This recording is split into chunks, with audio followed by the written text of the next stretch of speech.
ఏరు దాటేదాకా ఓడమల్లన్న, ఏరు దాటాక బోడి మల్లన్న అన్నట్లుగా తయారైంది పిఠాపురంలో కూటమి పార్టీలో పరిస్థితి. అక్కడి టీడీపీ ఇన్ఛార్జ్ వర్మతో ఎన్నికల ముందు ఒకలా, ఇప్పుడు మరోలా వ్యవహరిస్తోంది జనసేన పార్టీ. తన గెలుపును వర్మ చేతిలో పెడుతున్నట్లుగా ఎన్నికల సందర్భంగా పవన్ కళ్యాణ్ ప్రకటించారు. ఇప్పుడు తన సోదరుడి తరపున పిఠాపురం పగ్గాలు చేతబట్టిన నాగబాబు టీడీపీ నేత వర్మకు చెక్ పెట్టారు. దీంతో కూటమిలో కుంపట్లు రాజుకుంటున్నాయి. అసలు పిఠాపురంలో ఏం జరుగుతోంది? Watch it. రాష్ట్రమంతా దుర్బిణి వేసి వెతికి చివరికి పిఠాపురంలో పోటీ చేయడానికి నిర్ణయించుకున్న జనసేన అధినేత పవన్ కళ్యాణ్ భారీ మెజార్టీతో అక్కడ విజయం సాధించారు.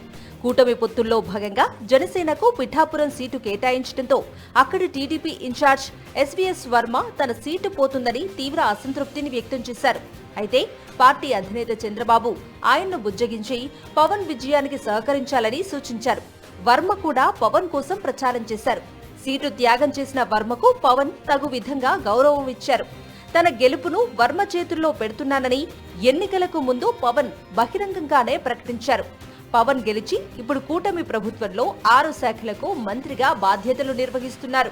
కట్ చేస్తే ఇప్పుడు పిఠాపురంలో సీన్ రివర్స్ అయింది.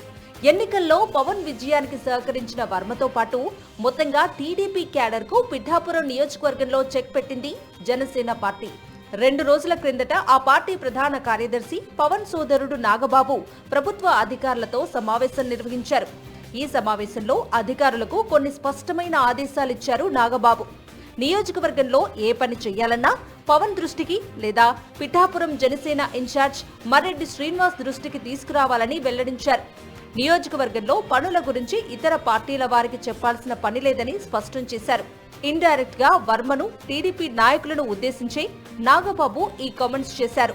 నాగబాబు వ్యవహరిస్తున్న తీరుతో పిఠాపురంలోని టీడీపీ శిబిరం రగిలిపోతోంది.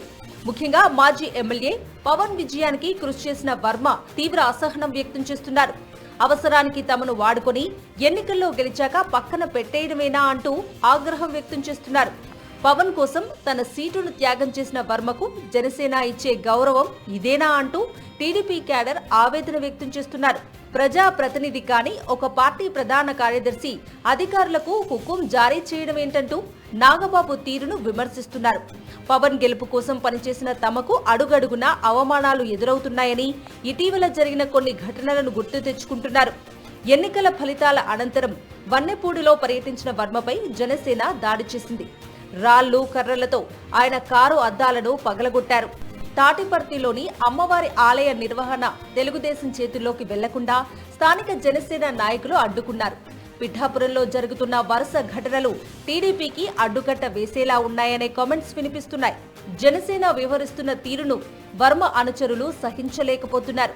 చాప కింద నీరులా జనసేన టీడీపీ మధ్య విభేదాలు మరోసారి బయటపడుతున్నాయి. కూటమిలో రాజకీయ ఆధిపత్యం కోసం రాజేస్తున్న కుంపట్లను పిఠాపురం ప్రజలు ఆసక్తిగా గమనిస్తున్నారు. టీడీపీ జనసేన మధ్య జరుగుతున్న ఈ పొలిటికల్ వార్ రానున్న రోజుల్లో ఎక్కడికి దారితీస్తుందో అనే చర్చ మొదలైంది.